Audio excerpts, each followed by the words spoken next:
جی سر، السلام علیکم سر۔ علیکم السلام۔ سر محمد بابر میرا نام ہے، پاکستان سے بات کر رہا ہوں۔ جی سر، اہل سنت بریلوی مسلک سے میں تعلق رکھتا ہوں، جی لیکن سر، الحمدللہ علی ولی اللہ کو ماننے والا ہوں، اور اس جی چیز سر، پہ یقین رکھتا ہوں کہ آپ صلی اللہ علیہ وسلم کے بعد الحمدللہ۔ سب سے بڑی جو افضل ہستی ہے وہ علی علیہ السلام ہے۔ تو میرا کوشچن ذرا آپ سے یہ تھا کہ سر میں اہل سنت سے تو بلونگ کرتا ہوں، لیکن میری حال ہی میں جو شادی ہے وہ ایک مومن لڑکی سے ہوئی ہے، اور یہ میری مرضی سے ہوئی ہے، اور آپ یہ بھی کہہ سکتے ہیں کہ میری خواہش تھی کہ میں ایک مومن لڑکی سے شادی کروں۔ ہم، تو اس سے شادی ہونے کے بعد میری زندگی میں بہت سی تبدیلیاں آئی، تو جو کہ اچھی تبدیلیاں آئی ہیں۔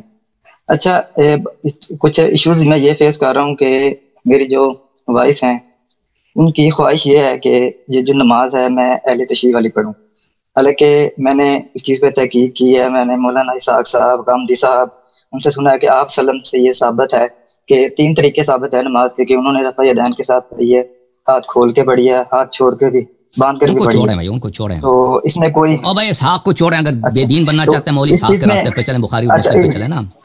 جی اور جب اچھا رسول انہوں صلی نے کہا اللہ علیہ وسلم نے کہ فرمایا اس کہ چیز میں میرے کوئی بعد میرے اہل بیت کی اتباع کرو، تو ان کے اہل بیت علیہ السلام نے بتایا نا کہ وہ جی جی نبی پاک صلی اللہ علیہ وسلم نے جی کیسے بالکل نماز پڑھی ہے۔ ہم، جی بالکل نہیں، میں اس چیز کو مانتا ہوں، میں بس یہ کہہ رہا ہوں کہ کسی بھی طریقے سے نماز پڑھی جائے تو وہ غلط نہیں ہے، غلط ہے، کہ آپ صلی اللہ علیہ وسلم غلط سے ہے، یہ کسی بھی ثابت ہے، طریقے یہ سے ہے نہیں پڑھ سکتے، غلط ہے، غلط ہے، بالکل غلط مطلب کہ ہاتھ چھوڑ کر، ہاتھ باندھ کر، ہے۔ اگر رفع آپ یدین اہل کے بیت ساتھ تینوں طاہرین علیہ السلام کے طریقے سے نماز نہیں پڑھیں گے جس طرح انہوں نے بتایا، تو آپ کی نماز باطل ہے۔ جس طرح نہیں، جس طرح مرضی پڑھو، سب صحیح ہے۔ باتیں۔ اور اسلام میں جتنے اچھا اختلافات تو ہیں وہ میں بھائی صاحب ذرا سن لو اس طرح، اور سن لینا۔ اور نبی صلی اللہ علیہ وسلم کو پتہ تھا کہ میرے بعد اختلافات ہوں گے امت میں، تو انہوں نے بتایا کہ تم کبھی گمراہ نہ ہو جاؤ گے اگر 2 چیزوں کا اتباع کرو، قرآن اور اہل بیت طاہرین علیہ السلام۔ تو نماز میں بھی اختلاف ہے نا، تو نماز میں کس کی طرح نماز پڑھیں؟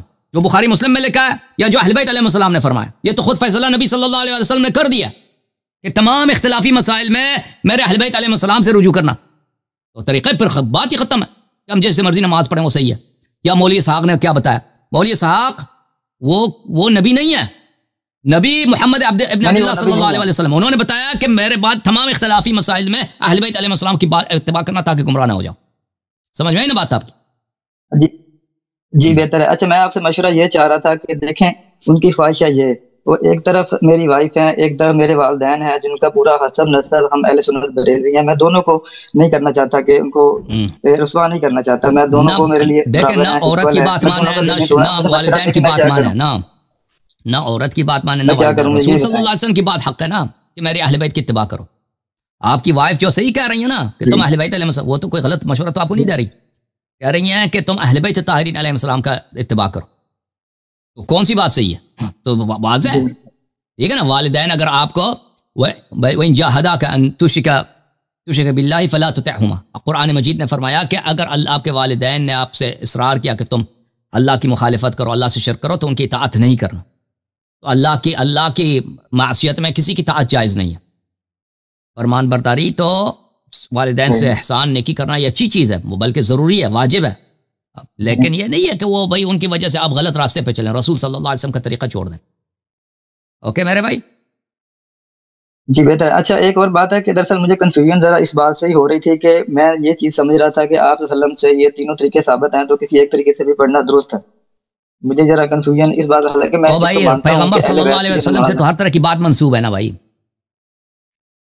ہر فرقے کے پاس ایک بات ایسی ہے جو نبی صلی اللہ علیہ وسلم سے منسوب ہے، وہ دوسرے سے مخالف ہے، جی ٹھیک ہے نا۔ وہ پیغمبر نے تو مختلف بالکل، شریعت وہ تو نہیں تو لے کے آیا، ایک لے کے آیا نا، ایک لے کے آیا، جی وہ مختلف تو نہیں لے کے آیا۔ تو خود نبی صلی اللہ علیہ وسلم نے فرمایا کہ آپ میرے بعد جو ان کو تو پتہ، وہ بڑے حکیم آدمی تھے نا صلی اللہ، اور اللہ کے نبی بھی تھے، جی عقل مند بھی تھے، اللہ کے نبی بھی تھے، پتہ تھا کہ میرے بعد اختلافات ہوں گے، تو انہوں نے خود حل کر دیا نا ہر مسلمان کا یہ مشکل کہ میرے بعد آپ نے کس راستے پہ چلنا۔ اگر کسی کو اللہ اور رسول صلی اللہ علیہ وسلم کا پرواہ ہے، وہ قیامت کے دن کا پرواہ ہے، جہنم نہیں جانا چاہتا، اور نماز باطل ہوں گے تو سیدھا جہنم، وضو باطل ہوگا تو سیدھا جہنم، ٹھیک ہے نا۔ اگر ان سے بچنا چاہتا ہے انسان اپنی زندگی 30-40 سال جو ہے وہ دنیا میں ابھی رہنا ہے، اس نے وہ صحیح راستے پہ گزارنا، تو لازمی بات ہے اس کو رسول صلی اللہ علیہ وسلم کی ہدایت پہ چلنا ہوگا۔ رسول صلی اللہ علیہ وسلم نے حجت تمام کر دی ہے، اوکے، جی اور اللہ تعالیٰ نے حجت تمام کر دی ہے۔ ہاں، اہل بیت علیہ السلام کی اتباع نہ کرنے کی کوئی گنجائش نہیں ہے۔ میں جی بالکل، میں اہل بیت کو بڑے دل سے مانتا ہوں، اس لیے تو میری خواہش تھی کہ میں ایک مومن لڑکی سے شادی کروں، اور میں نے کی بھی ہے، اور اس کی لائف میں آنے سے میری بہت سی تبدیلیاں ہوئی ہیں، الحمدللہ بہت سی اچھی تبدیلیاں ہوئی ہیں جن کو میں پازیٹیو ہے، اور میں اگر میں دل کی بات اور کروں تو ہر بات میں والدین کو خود بھی دل بتانے کی کرتا ہے کہ ضرورت میں نہیں ہے نا نماز بھائی. پڑھوں. دیکھو بعض ایسی چیزیں ہوتی ہیں والدین کو اگر بتا دینا ان کے تعلقات خراب ہو جاتے ہیں آپ کے. اگر والدین کو پتہ چلے آپ ہاتھ کھول کے نماز پڑھتے ہیں، صحیح جگہ پہ نماز پڑھتے ہیں، وضو میں جو ہے آپ مسح کرتے ہیں، تو وہ بلا وجہ آپ سے تنگی کریں گے نا. یہ کوئی بتانا ضروری نہیں ہے سب کو. جی بالکل سر، ہاں، یہ میری سب بھی کو یہی بتانے کی سوچ ہے کہ ضرورت نہیں ہے. دیکھیں نماز ہم مسجد میں ہم جا کے نماز پڑھتے ہیں، وہ کوئی دیکھ تو نہیں رہا وہاں پہ والدین کہ میں کیسے پڑھ رہا ہوں، تو ٹھیک ہے میری جیسے میں ویسے پڑھ سکتا ہوں. اچھا دوسری یہ کہ ہمارے پہلے بھائی آئے ہیں، انہوں نے بھی نماز کا طریقے کی بات ہو رہی تھی، سورۃ پارہ نمبر 8 میں، سورۃ الاعراف میں آیت نمبر جو 29 ہے، اس کے اندر وہ جو ذکر ہے کہ آپ رب کی اطاعت کرو، نماز کرو جیسے آپ کو بھیجا گیا اور جیسے آپ واپس جائیں گے. یہ نماز کا طریقہ یہی ہے جو ریفرنس دیتے ہیں کہ اہل تشیع اس بات کا ریفرنس دیتے ہیں شاید کا کہ یہ نماز کا طریقہ اہل تشیع والا اس میں ذکر کیا گیا کہ جیسے آپ کو پیدا کیا گیا اور جیسے آپ نے واپس جانا ہے، ہاتھ کھول کے آئے اور ہاتھ کھولے ہی آپ نے واپس جانا ہے. تو یہ ذرا اس میں ذرا تھوڑا ایکسپلین کیجیے گا اس آیت کو. آیت لیکن نمبر یہ 29 نماز کا کو یہ آیا سورۃ نماز کا الاعراف. طریقہ نہیں بتا رہا، ٹھیک ہے نا. یہ آیا یہ بتا رہا ہے کما بدأکم تعودون، جیسے اللہ نے آپ کو خلق کیا ہے اسی طرح آپ واپس پلٹ آئیں گے. تو یہ قیامت اور میعاد کی بات ہو رہی ہے، روز جزا کی بات ہو رہی ہے، ٹھیک ہے. جیسے میں نے پہلے جواب دیا، نماز کا طریقہ اس آیا میں نہیں کہ کس طرح تم نے نماز پڑھنا ہے. وہ کچھ لوگ اس سے میں نکالتے ہوں گے اپنے ذاکرانہ اسٹائل میں، وہ الگ بات ہے، لیکن اس میں نماز کا طریقہ نہیں ہے. جی اوکے، اللہ اچھا آپ کو اس میں سلامتی دے. میرے قرآن مجید میں، پورے قرآن مجید میں کوئی نماز کا ذکر ہے کسی آیت میں اسپیسیفک بتایا ہو کہ ہاتھ کھول کر نماز کا ہاتھ باندھ طریقہ کا کر ذکر پڑھنا نہیں ہے بھائی. کسی قرآن مجید ایک میں آیت نماز کس طرح پڑھنی چاہیے اس کا بیان تو نہیں ہے. ہم نے وہ سیکھنا آپ سلم سے سیکھنا ہے، آپ سلم کی حدیث سے سیکھنا ہے جیسے آپ سلم نے پڑھی ہے. تو یہ کوئی ضروری نہیں ہے کہ نبی صلی اللہ علیہ وسلم سے سیکھا جائے. ان کے اہل بیت سے سیکھے تو انہی سے سیکھا ہے. تو انہوں نے بتایا نا کہ میرے اہل بیت کی اتباع کرو ہر بات میں. جنہوں نے اہل بیت علیہ السلام کی اتباع کی ہے وہ کبھی گمراہ نہ ہوں گے. تو یہ آپ نے طریقہ نہ نکالے نا کہ اگر اہل بیت علیہ السلام کو آپ مانتے ہیں تو اس کا مطلب یہ ان کا انکار نہ کریں نا کہ میں صرف نبی کی بات پہ عمل کروں گا. تو نبی صلی اللہ علیہ وسلم نے خود بتایا کہ میری بات، حدیث ثقلین کیا بتاتی ہے، حدیث خلیفتین کیا بتاتی ہے کہ میرے بات میں یہ میرے جانشین ہیں، ان کی اتباع کرو، ان کی پیروی کرو، ان کی ہر بات پہ چلو، ٹھیک ہے نا. تو اس کا مطلب ہی یہی ہے کہ نماز میں بھی ان کی بات پہ چلیں گے، وضو میں بھی چلیں گے، طلاق، نکاح، تمام امور میں ان کی بات پہ چلیں گے. ان کی بات حجت ہے، ٹھیک ہے. کیونکہ نبی کریم صلی اللہ علیہ وسلم تو بڑے عقل مند انسان، حکیم انسان اور اللہ کے نبی بھی تھے، ٹھیک ہے. ان کو پتہ ہے کہ ابھی دیکھیں میں 23 سال اس معاشرے میں رہا ہوں، اور پہلے 20 ایئرز میں تو کوئی مسلمان بہت کم ہوئے نا. اکثر لوگ تو مسلمان 2-3 سال آخر میں ہوئے تھے، اور یہ سب کے سب ان پڑھ ہیں، سب کے سب ان پڑھ ہیں.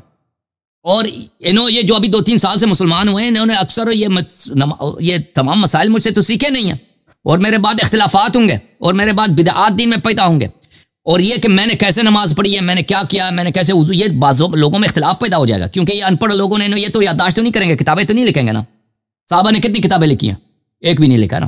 تابعین نے انہوں نے بھی ایک نہیں لکھی، سب ان پڑھ. اور نبی صلی اللہ علیہ وسلم کو اتنا تو پتا تھا کہ میرے بعد جو آنے والے نسلیں ہیں ان تک میری سنت کیسے پہنچے گی، دوسرا نبی تو آنا نہیں ہے. بھائی نہ کوئی کتاب ہے نہ کچھ بھی ہے. اکثر لوگ جو ان پڑھ ہیں وہ بیچاروں، اکثر لوگوں کو پتہ بھی نہیں ہے کہ دین کے مسائل کیا ہوتے ہیں. یہ میرے شریعت کے حلال و حرام کے احکام آگے والے نسلوں تک کیسے پہنچے گی. انہوں نے اس کا کیا اہتمام کیا؟ انہوں نے فرمایا کہ میرے بعد میرے اہل بیت علیہ السلام کی اتباع کرنا، کبھی گمراہ نہ ہو گئے. بات ختم ہے پھر، ٹھیک ہے نا بھائی. جی سچ سر، ایک اور کوشچن ہے میرا، ایک چھوٹا سا کوشچن ہے کہ